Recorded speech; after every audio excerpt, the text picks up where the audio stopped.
Oke, jadi kisah ini dikirim sama Wak kita yang bernama Ajis dari Bintan, Kepulauan Riau. Halo Bang Ajis. Nah, jadi pengalaman horor ini terjadi di tahun 2022 lalu waktu Ajis ini lagi mendaki Gunung Sumbing bersama 7 teman kuliahnya Wak, yaitu ada Ayu, Jo, Rangga, Mail, Iqbal, Dion, dan juga Dudung. Ada 2 cewek dan juga 6 cowok Wak ya, termasuk Ajis. Nah, waktu itu Ajis dan juga kawan-kawannya ini lagi kuliah di salah satu universitas di Jogja Wak. Saat libur semester, mereka merencanakan untuk menaik Gunung Sumbing lewat jalur Bowongso. Ini sedikit cerita aja. Jalur Bowongso ini adalah jalur pendakian Gunung Sumbing dari arah Wonosobo.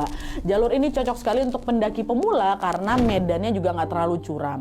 Dan di sana ada 3 pos utama. Pos pertama adalah Taman Asmara, pos kedua adalah pos Bogel, dan pos ketiga adalah pos Zoro. Nah, pos antara pos 2 sama pos 3 ini ada area camp, namanya Camp Gajahan, yang biasanya dipakai untuk mendirikan tenda sebelum akhirnya summit atau lanjut ke puncak gitu. Kebetulan Wak, Ajis dan juga teman-teman ini memang baru pertama kali tuh mendaki Gunung Sumbing. Bahkan bagi Bang Ajis ini adalah pendakian pertamanya gitu loh. Teman-temannya ada yang beberapa yang udah pernah naik gunung, tapi untuk Bang Ajis ini baru kali pertama dia mendaki gunung gitu. Makanya mereka juga milih jalur Bowongso yang nggak terlalu terjal lah gitu. Dah, sesuai rencana Ajis dan juga rombongan ini pun berangkat dari Jogja jam 5 sore dan tiba di base camp Bowongso sekitar jam 10 malam. Mereka nggak langsung mendaki tuh, tapi memutuskan untuk istirahat dulu semalam di base camp yang ada di bawah supaya badan mereka ini fit waktu mendaki. Barulah di pagi harinya mereka mulai siap-siap dan juga registrasi. Waktu registrasi Wak, pihak penjaga base camp ini ngasih bungkusan plastik ke mereka. Bungkusan plastik itu berisi air gula. Saya bilang, si penjaga ini bilang, ini air gula ya, disimpan. Jaga-jaga kalau misalnya ada yang kecapean di tengah jalan. Nah, air gula ini Wak, ternyata bukan sembarangan minuman gitu loh. Fungsinya untuk jaga-jaga kalau di tengah jalan ada yang kehabisan tenaga atau misalnya gula darahnya turun drastis kayak gitu kan. Karena air gula ini bisa langsung diserap tubuh dan bisa bikin badan cepat balik bertenaga lagi. Jadi semacam apa ya? Semacam pertolongan pertama darurat gitulah untuk para pendaki ini. Udah dikasih satu-satu. Oh baik Pak, gitu. Penjaga base camp nanya lagi. Di antara kalian ada yang lagi datang bulan nggak atau lagi haid nih, mohon maaf. Jo nyaut, oh saya Pak. Jo ini perempuan ya. Saya Pak. Kenapa Pak? Katanya. Oh kalau gitu mbaknya daki sampai camp Gajahan aja. Nggak bisa kalau sampai puncak. Katanya. Lo kenapa Pak? Itu sudah aturan di sini. Mbak ikutin aja, kata si penjaga. Dah lah itu kan. Nah setelah urusan registrasi selesai, Aji sama rombongannya pun mulailah mendaki sekitar jam setengah 8 pagi. Normalnya Wak, pendakian sampai ke puncak itu membutuhkan waktu sekitar 7-8 jam kalau cuaca mendukung. Nah kebetulan cuaca pagi itu juga cerah nih. Mereka pun mulailah ini mendaki menuju ke pos 1. Perjalanan sampai ke pos 1 itu relatif aman Wak, karena jalannya juga masih landai lah gitu kan. Mereka sampai di sana di pos 1 ini sekitar jam 9 pagi. Mereka istirahat sebentar, menikmati pemandangan dan lanjut lagi mendaki ke pos 2 atau pos Bogel. Tapi berbeda dari medan sebelumnya yang masih landai Wak, kali ini mereka sudah mulai ngelewatin area tanjakan tuh. Meski juga nggak begitu ekstrim, tanjakan itu cukup menguras tenaga. Ditambah lagi cuaca yang awalnya cerah-cerah aja itu tiba-tiba mulai berubah. Kabut mulai turun, langit mendung, dan suhu udara juga berubah drastis waktu itu. Kondisi itu bikin Ayu, kawan yang perempuan satu lagi nih, menggigil. Badannya juga ikutan lemas nih, jadi dia pun harus jalan sambil dirangkul sama kawannya. Ngelihat itu, Ajis, Wawak kita ini ngomong ke kawan-kawannya, weh nanti kita dirikan tenda dulu aja nggak di pos 2, kayaknya mau hujan deras lah ini. Ayu juga kayak butuh istirahat katanya. Kawan-kawan yang lain setuju. Mereka pun bergegas lah itu kan, ngelanjutin lagi perjalanan sampailah akhirnya tiba di pos Bogel atau pos 2 sekitar jam 11 siang. Begitu tiba di sana mereka langsung dirikan tenda Wak. 1 tenda untuk cewek, Ayu sama Jo, 2 tenda lagi untuk cowok. Tenda A diisi Ajis, Dudung, Dion, tenda B diisi Mail, Iqbal sama Rangga. Dah, gak lama setelah tendanya berdiri, ternyata betul hujan turun deras sekali disertai juga sama angin kencang. Nah, di tengah situasi itu kondisi si Ayu yang awalnya udah lemas ini makin drop lagi. Padahal nih Wak ya, aslinya kalau semuanya tuh fit dan juga cuaca mendukung nih, mereka bisa sampai puncak hari itu juga loh. Tapi karena kondisinya memang tidak memungkinkan, akhirnya mereka sepakat untuk istirahat lah itu di pos 2. Dan siapa sangka, disitulah gangguan demi gangguan mulai terjadi Wak. Nah, waktu istirahat di pos 2 ini. Jadi ceritanya, hujan badai yang sejak siang mengguyur itu Wak, baru reda kapan? Malam harinya baru reda Nadia katanya. Di saat yang sama kondisi Ayu juga alhamdulillah sudah mulai membaik gitu. Cuman memang mereka tetap memilih istirahat di tenda masing-masing. Ya kan lagi hujan-hujan ya kan. Mereka ngumpulin energi untuk bisa mendaki besok paginya. Tapi sekitar jam 9 malam pas mereka udah mau tidur nih, Ajis, Dudung sama Dion yang ada di tenda cowok yang satu nih, yang tenda A itu, dengar ada suara langkah kaki masuk ke area pos 2. Mereka juga dengar ada orang yang lagi ngediriin tenda Wak, di dekat mereka. Ya kan tenda mereka 3.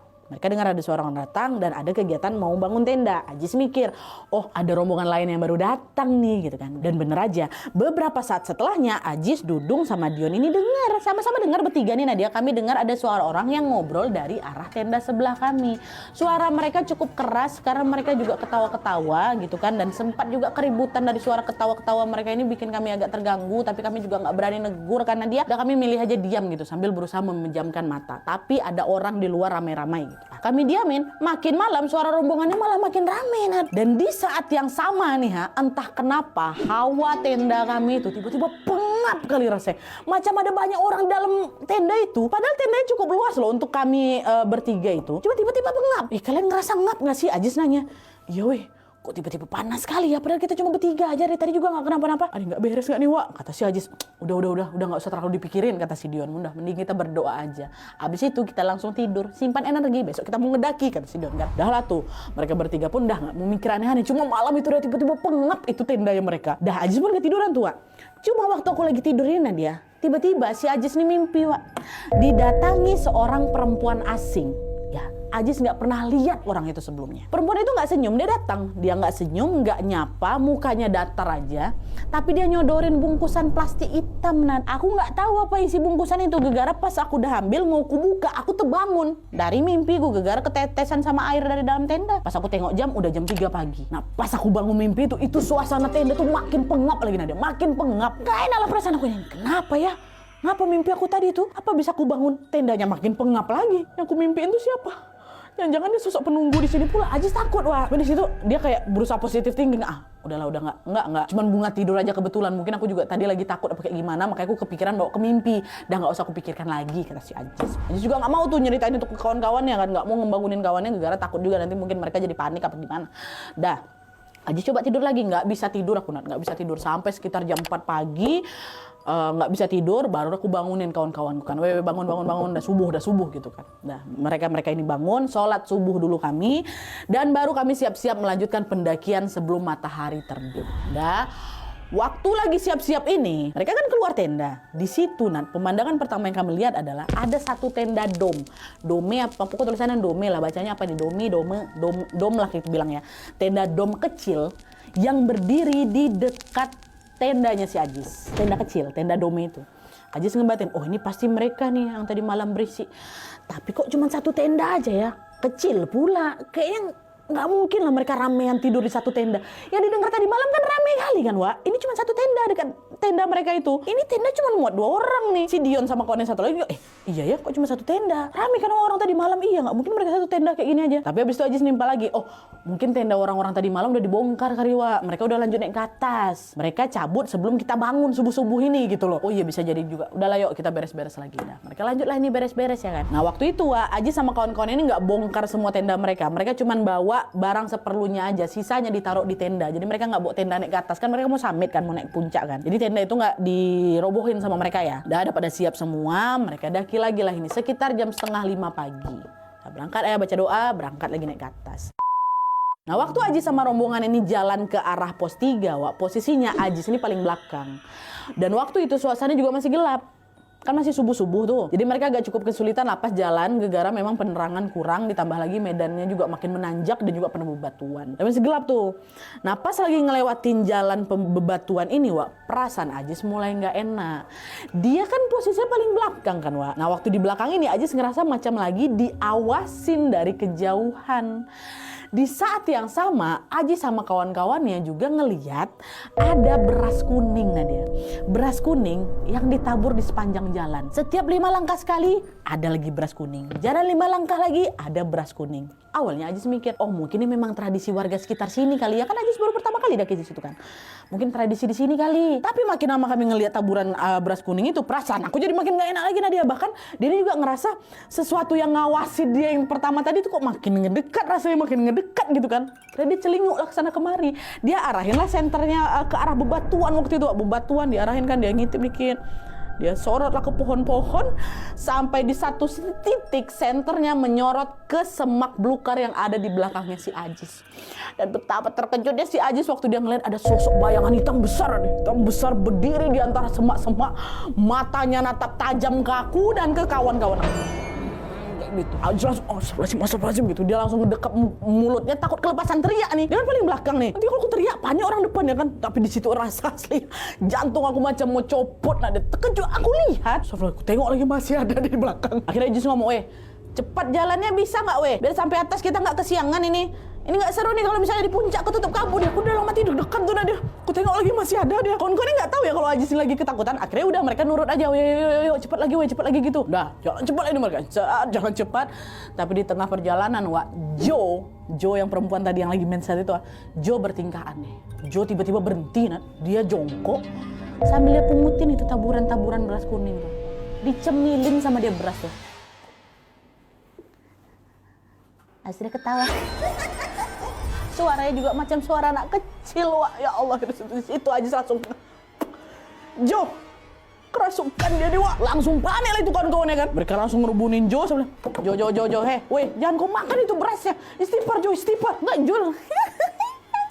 Dikunyah-kunyah sama dia. Mereka berusaha nyadarin, baca doa juga. Untungnya nggak lama setelah itu sadar si Jo. Ngapa aku jongkok di sini, Apa nih? Kok ada beras di tangan aku? Ajis nyaut. Kok tadi kecapean, Jo? Terus kau istirahat duduk situ, ketempel itu mungkin tanganmu sama si beras-beras. Udah buang aja berasnya, yuk lanjut jalan lagi. Bohong memang si Ajis itu, sengaja biar si Jo ini nggak panik karena untuk semua juga kompak. Oh Jo, udah jalan kita lagi. Nah, lanjutlah jalan lagi dan sampailah mereka sebelum mereka sampai summit itu, sebelum sampai puncak, mereka sampai di camp Gajahan dulu nih. Nah di camp Gajahan, mereka sempat istirahat sekalian juga nunggu langit terang. Nah pas lagi istirahat ini, si Mail keingat pesan dari pihak base camp. Base camp bilang apa? Jo, berarti Jo, kau cuman bisa daki sampai sini aja. Kau kan lagi mens kan, kata Jo nyaut. Tapi aku pengen kali lo ikut puncak.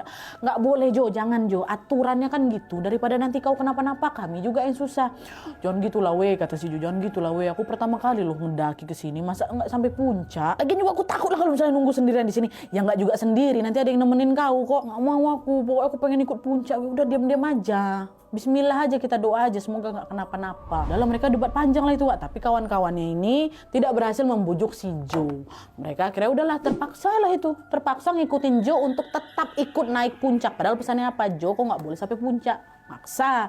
Udah, akhirnya di jam 6:30 pagi mereka lanjut lagi mendaki menuju ke pos 3. Nah awalnya perjalanan ke pos 3 ini lancar-lancar aja, memang cuaca di area Gunung Sumbing itu cukup cerah dan kondisi tubuh mereka juga fit itu. Nah di sini Ajis juga kalau dia udah nggak ngelihat taburan beras kuning itu lagi, udah nggak ada. Dia terakhir kali ngelihat beras kuning itu waktu kami mau masuk ke camp Gajahan, habis itu hilang. Nah dia udah nggak ada lagi, nah kan. Jalan, nyampe lah di pos 3, mereka istirahat lagi sambil menikmati pemandangan sekitar. Barulah setelah itu mereka lanjut mendaki lagi ke puncak. Tapi baru beberapa menit Jo ngeluh di situ. Aduh perut aku sakit, mulas-mulas mensul lah kayak gimana. Aduh sakit perut aku. Mail bilang kan kau tadi harusnya kau istirahat aja di bawah. Kalau kayak gini kau sendiri kan yang nggak nyaman. Iya maaf ini udah nanggung juga kalau misalnya aku turun. Udah nggak apa-apa ya, istirahat bentar ya, habis itu kita lanjut lagi naik ke atas gitu. Tapi ternyata setelah istirahat kondisi Jo ini malah makin parah Dia tuh nggak cuma sakit perut aja, tapi badan juga makin lemas kayak gitu Meski begitu Jo ini tetap kekeh udah nggak apa-apa, udah kita harus sampai puncak gitu. Dan sama seperti sebelumnya, kawan-kawannya juga nggak bisa ngemujuk Jo ini buat turun. Ditambah lagi waktu itu kami mikir jarak ke puncak itu udah nggak terlalu jauh. Jadi lebih cepat kalau misalnya terusin ke atas daripada kami muter balik ke bawah, turun. Ya udah. Di situ mereka istirahat bentar, terus lanjutlah jalan ini dengan posisi Jo ini dirangkul Mail sama yang lain, dirangkul gitu kan. Nah karena Jo masih sakit waktu itu, perjalanan mereka ini juga jadi terhambat. Mereka harus jalan pelan, terus bentar-bentar berhenti, jalan pelan lagi, bentar berhenti lagi gitu istirahat. Kalau normalnya dari pos 3 ke puncak itu katanya cuma butuh waktu 2 jam. Kami nyampe di puncak itu setelah 4 jam perjalanan kami. Nah dia 2 kali lipat dari perjalanan sebelumnya, sekitar jam 11:30 siang lah di situ kan. Waktu udah nyampe, Jo langsung disuruh duduk. Sementara kawan-kawan lainnya ada juga yang nemenin Jo, ada juga yang jalan-jalan menikmati keindahan alam di puncak. Dan nyampe puncak dengan akhirnya alhamdulillah sampai di puncak, foto-foto segala macam. Nah waktu itu area puncak lumayan cerah juga Wak. Tapi beberapa menit kemudian kabut datang nah dia. Tiba-tiba kabut datang, langit udah mulai mendung. Jadi mereka nggak bisa lama-lama lah di puncak ya kan. Takutnya nanti bakal turun hujan lagi macam kemarin. Jadi jam setengah 1 siang, cuma 1 jam dan kami di situ, kami pun memutuskan turun ke bawah. Nah, siap-siap woi kita turun sekarang gitu. Tapi waktu udah mau turun, tiba-tiba si Jo bilang, "Weh, kakiku kok berat kali ya, kayak ada yang megangin," katanya. Waktu Jo ngomong gitu, nah dia aku langsung lihat muka si Jo tuh pucat. Nah nggak lama setelah dia ngeluh kakinya itu berat, Wak, pingsan si Jo, tas gitu. Nah di situ teman-teman panik lah semua ya kan. Jo, itu langsung dibaringkan ke tanah. Mereka berusaha untuk nyadarin si Jo pakai barang-barang seadanya, pakai minyak kayu putih gitu. Jo, istighfar Jo, sadar Jo. Tapi sampai beberapa menit kemudian Jo nggak bangun juga, Wak. Sampailah di satu titik itu kabut tuh makin pekat, langit juga makin gelap. Aji sama yang lain makin panik. Kamu mungkin kami biarin Jo kehujanan di puncak nah dia, sedangkan juga kami tuh nggak bisa ngediriin tenda di sana, kan tenda kami di bawah. Jadi apa? Ini harus digendong nih si Jo kan rame-rame untuk turun ke pos 2. Cuma belum sempat tubuhnya itu diangkat, badan si Jo itu belum sempat diangkat, Wak. Tiba-tiba matanya melotot mata si Jo, tatapan matanya juga kosong. Nggak lama setelah itu kita ketawa si Jo, Wak. Lagi-lagi suaranya tuh macam anak kecil. Aduh, kerasukan lagi dia weh kata gitu kan. Dan betul aja, nggak lama setelah dia ketawa ini, Wak, Jo teriak-teriak, dia nangis histeris kayak gitu. Dan dalam waktu singkat bola mata itu langsung putih semua. Kawan-kawan yang lain langsung megangin si Jo kan supaya Jo ini nggak berontak nih. Kok berlari-lari kita di atas puncak takut jatuh. Ada yang megangin Jo, ada juga yang teriak-teriak minta tolong. Tolong. Maksudnya ada pendaki lah gitu biar tolongin mereka. Mas saya nggak ada Wak yang datang. Gara posisinya waktu kami di atas puncak itu cuma ada rombongan kami aja. Nah dia nggak ada rombongan lain dan pos-pos sebelumnya juga kan masih jauh gitu kan. Akhirnya di situ Mail inisiatif buat azan di telinganya si Jo kan, Allahu Akbar gitu. Beberapa kawan lainnya juga ikut bantu baca doa. Nah pas si Mail ini azan, kawan-kawan lain berusaha untuk nelpon pihak base camp nih untuk mencari pertolongan. Ada sinyal di situ walaupun tipis-tipis. Saya setelah beberapa kali dicoba telepon, panggilan itu nggak diangkat. Sedangkan kondisinya si Jo ini makin nggak terkendali. Wajahnya pucat, tubuhnya udah gemeteran gitu kan, macam orang sekarat kayak gitu tuh, Wak. Di situ kawan-kawannya juga nggak nyerah. Mereka terus lagi berusaha nelpon base camp. Nggak diangkat, telepon lagi. Akhirnya setelah belasan kali telepon, diangkatlah sama base camp. Ayu tuh waktu itu telepon. Ayu langsung bilang, Pak, tolong kami Pak, kawan kami kesurupan Pak, kami ada di puncak. Waduh, puncak. Kondisi kawan Mbak gimana sekarang? Dia masih teriak-teriak, Paknya lagi dipegangin sama kawan-kawan saya. Oke, gini Mbak, karena jarak base camp ke puncak itu jauh, kami nggak bisa langsung nanganin sekarang nih. Mbaknya sekarang tolong usapin badan temennya pakai air gula yang kemarin saya kasih.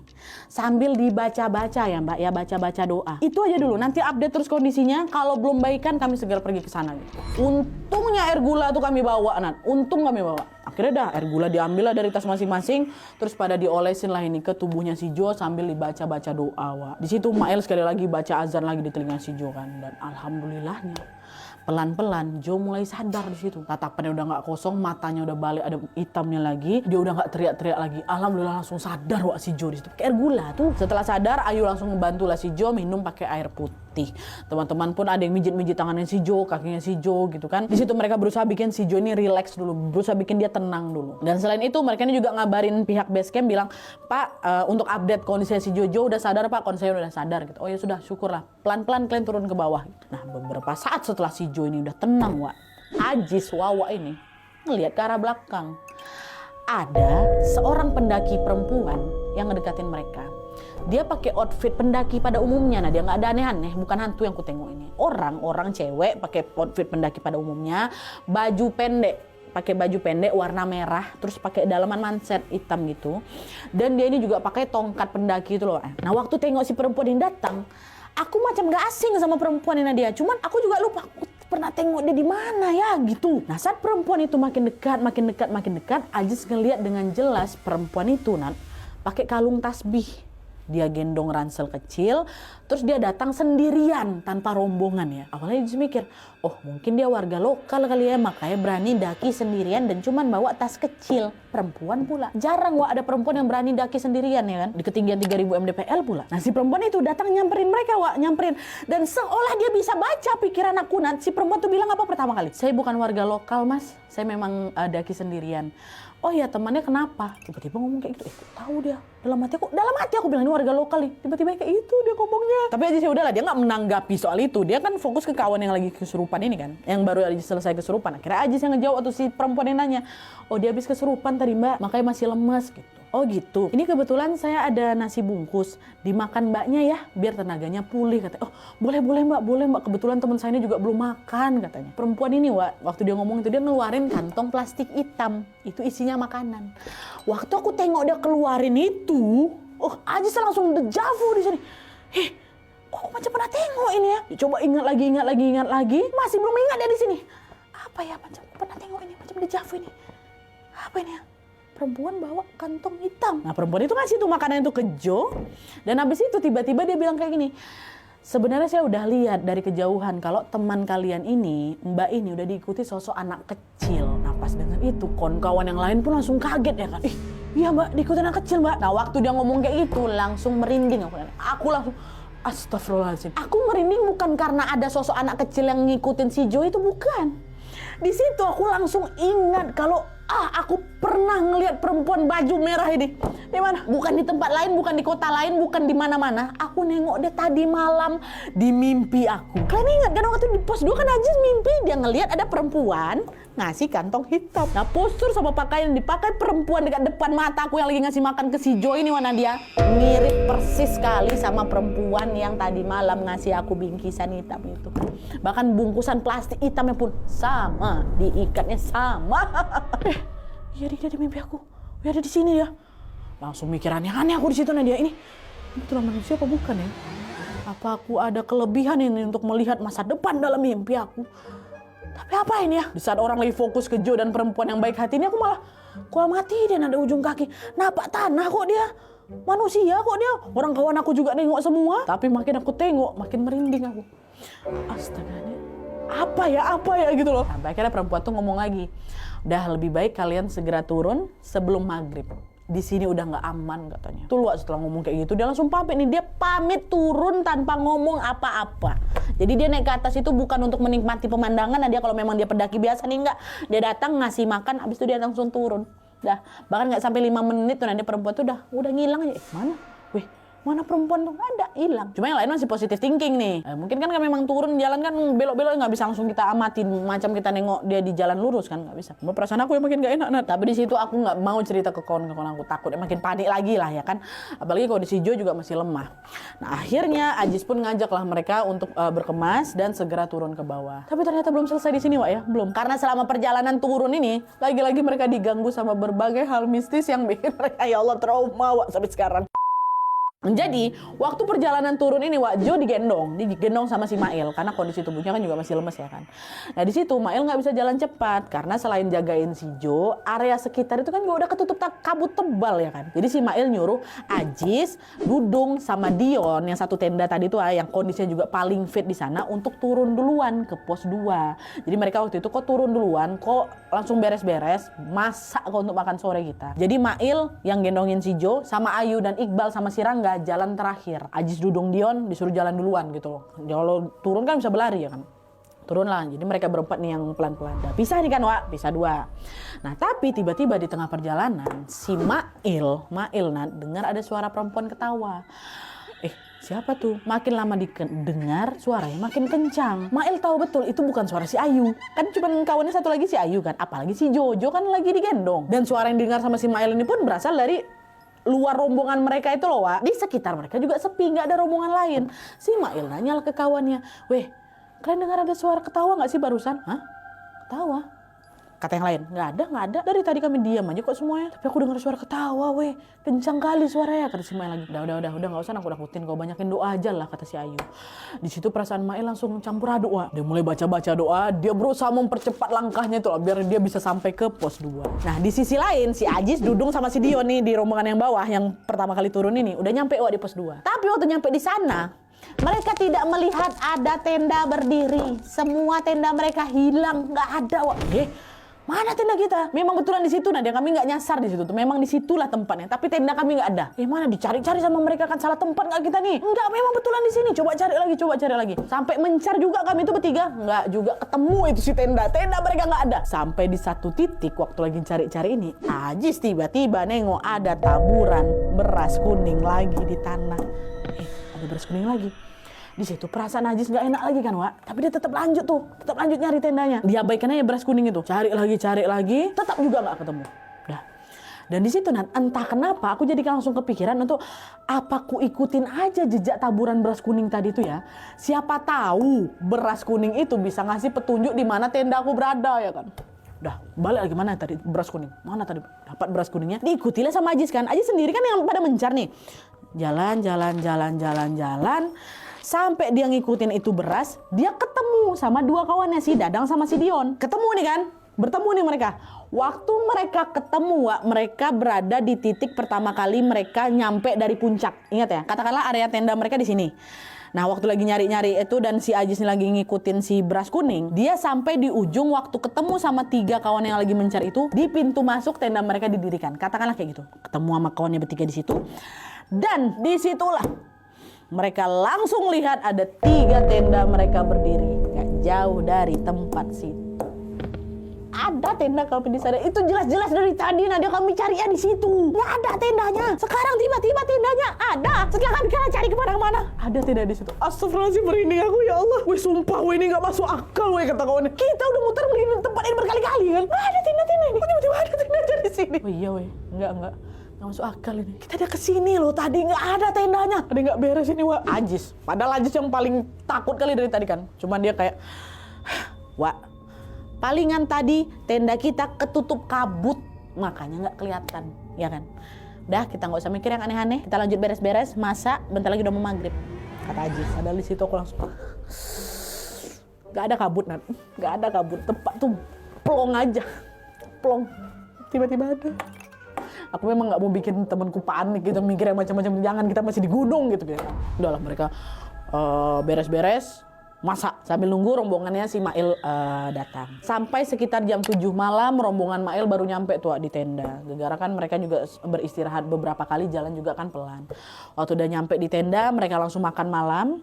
Dan waktu itu mereka sepakat untuk nginap lagi 1 hari di pos 2 itu, karena memang udah gelap juga. Mereka juga pada kecapean semua. Besok pagi baru kita balik turun ke bawah. Nah, selama nginap di pos 2 ini, Aji sebenarnya udah nggak tenang kali. Aku rasa pengen turun hari itu juga, saat itu juga. Dari hari pertama udah diganggu kok, ya kan? Cuma macam mana lagi, kawan-kawan juga capek, aku juga sebenarnya capek, ditambah juga udah mulai turun hujan lagi tuh, Nat. Jadi mau nggak mau mereka harus semalam lagi nginap di pos 2. Baru besok paginya di jam 10 pagi tuh mereka bongkar-bongkar tenda dan melanjutkan perjalanan turun ke bawah. Untungnya di perjalanan pulang dari pos 2 ke bawah itu aman-aman semua, Wak. Mereka baru tiba di base camp sekitar jam 2:30 sore. Karena juga jalannya pelan-pelan itu, mengingat kondisinya si Jo juga belum sepenuhnya sehat ya kan. Udah turun. Begitu mereka nyampe di base camp, pihak base camp yang sebelumnya ditelepon juga langsung sigap nanyain kondisinya si Jo. Mereka juga bantuin si Jo untuk masuk ke base camp untuk istirahat. Mereka siapin kayak yang anget-anget kayak gitulah. Sementara Aji sama yang lainnya ikut juga masuk ke base camp, ketemu juga sama beberapa rombongan lain yang lagi istirahat juga gitu. Nah, di antara rombongan itu Aji sama kawan-kawannya ketemu sama satu pendaki. Wah, ini kita sebut aja lah nama pendakinya Benny ya. Yang ternyata si Benny ini adalah orang yang ngediriin tenda di samping mereka di pos 2 di malam pertama. Ingat kan? Kan yang mereka dengar ada suara yang ribut-ribut. Nah, itu si Benny rupanya, orang, Wah. Nah, di situ Ajis nanya, "Mana rombonganku yang lain, Ben?" "Oh, aku sendiri, Mas," kata. "Hah? Sendiri? Gak mungkin kan? Orang jelas-jelas malam tuh kami dengar tenda kalian berisik kali kok, ramai orang ngobrol." Dudung sama si Dion nyaut, kan mereka satu tenda. "Iya, aku juga dengar. Ramean kan kok, gak sendiri kan kok?" Bingung si Benny. "Hah? Apa nih, Mas? Gak mungkin, orang kebetulan sendiri. Kalau datang ramean masa cuma bawa tenda kecil aku, Mas? Ini loh tendaku, tenda dome-dome nih, ha? Sendiri kau? Gak ramean? Sendiri, Mas." "Oh, ada lagi enggak rombongan yang datang?" "Gak ada. Gak ada, cuma rombongan kita tuh lah. Rombongan Mas 3 tenda kan, terus aku sendiri. Gak ada lagi orang lain, cuma aku," kata si Benny. Langsung heboh si Ajis di situ. Aduh, kan. Kita dengar rame kan, weh. "Rame, Ben." "Enggak, Mas, cuma saya sendiri aja di situ." Aduh. nggak beres nih. Di situ aku udah nggak tahan lagi nonton ceritain semua ya. Dari bawah juga ya kan. Aku tahan tuh dari atas supaya nggak takut kawan-kawan aku. Tapi setelah dipantik sama cerita si Benny ini, langsung lah si Ajis ngejabarin semua apa yang dialami di sana. Mulai dari suara orang ngobrol dari tenda sebelah mereka. Dia mimpi ada perempuan berbaju merah. Dia tampakin juga sama sosok bayangan hitam untuk naik ke atas waktu nengok si beras kuning itu. Dia ngeliat Jo kesurupan tenda yang dia tiba-tiba si Ajis menceritakan itulah. Sampai dia cerita soal ketemu pendaki perempuan berbaju merah yang wajahnya dan juga penampilannya sama persis macam perempuan di mimpinya. Dia ceritain itu semua ya kan. Dan setelah si Ajis cerita, rupanya si Mail kawan rombongannya ikut nimbrung. Wah bentar, kok mimpi perempuan itu? Malam itu aku juga mimpi, Wak. Ketemu sama cewek baju merah itu. Mimpinya sama persis kayak kau. Dia juga ngasih bungkusan hitam itu. Aku juga mimpi. Tapi waktu kita di puncak dia ketemu dia, aku nggak ingat sama sekali. Ini waktu kau ceritain itu lah aku baru ingat. Kata dia gitu. Jadi bedanya si Ajis itu waktu perempuan itu datang, dia langsung ingat kalau itu adalah perempuan yang dia mimpikan sebelumnya. Si Mail nggak, Wak. Mail nggak ngeh. Kan kita juga sering yang lupa sama mimpi kita sebelumnya kan. Nah, Mail kayak gitu. Dia baru ngeh kalau dia mimpi si cewek yang dia tengok juga ngasih makanan ke si Jo itu waktu di base camp ini. Wah, temen-temen lain waktu dengar cerita Mail makin heboh lagi. Sampai Nat ya. Waktu kami cerita saking hebohnya langsung narik perhatian rombongan-rombongan lain di luar rombongan kami yang lagi istirahat loh. Nimbrung semua mereka. Iya mas, ada apa mas? Cerita lagi tuh kan. Dan kalian tahu beberapa dari mereka cerita setelah dengar cerita mimpi sama mimpinya si Aji sama si Mael itu. Salah satu di antara mereka bilang kalau ciri-ciri perempuan di mimpinya si Aji sama mimpinya Mael itu sama perempuan yang ngasih bungkusan nasi ke Jo itu sama persis dengan ciri-ciri pendaki yang baru saja meninggal beberapa waktu lalu di Gunung Sumbing. Hah? Mereka tahu informasi itu dari pendaki sebelumnya kalau ada perempuan yang baru saja meninggal di sana dengan ciri-ciri yang disebutkan mereka tadi. Ditambah lagi, pas ditanya ke petugas base camp, di hari itu mulai dari mereka mendaki atau sesudah mereka turun sebelum dan sesudah itu, tidak ada pendaki perempuan sendirian yang naik ke Sumbing. Kan harus registrasi kan? Nggak ada yang sendirian. Perempuan pula nggak ada. Jadi kemungkinan besar Nat, perempuan yang ngasih makanan ke si Jo itu adalah arwah dari perempuan yang meninggal itu.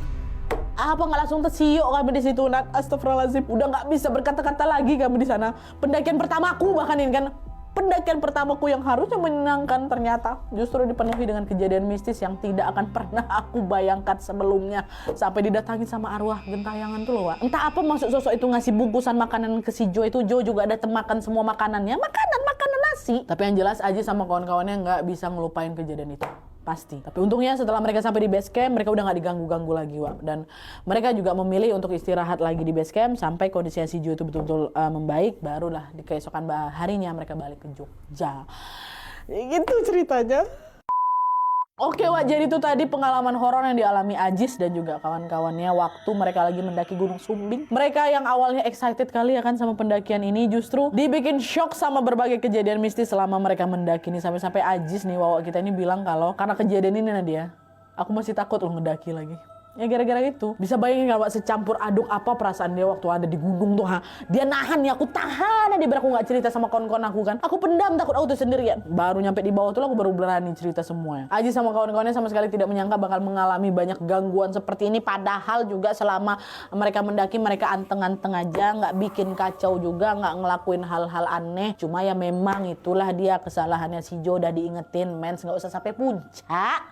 Sampai puncak mereka. Entah memang gangguan-gangguan itu muncul karena kami melanggar aturan itu atau memang kami udah diincar sejak awal waktu mendaki Nadia. Tapi yang jelas setiap tempat ya, apalagi alam pasti menyimpan cerita mistisnya masing-masing Wak. Jadi ada baiknya setiap kali berkunjung ke tempat-tempat baru apalagi gunung Wak ya, perbanyaklah membaca doa dan misalnya juga ada larangan atau pantangan-pantangan tertentu.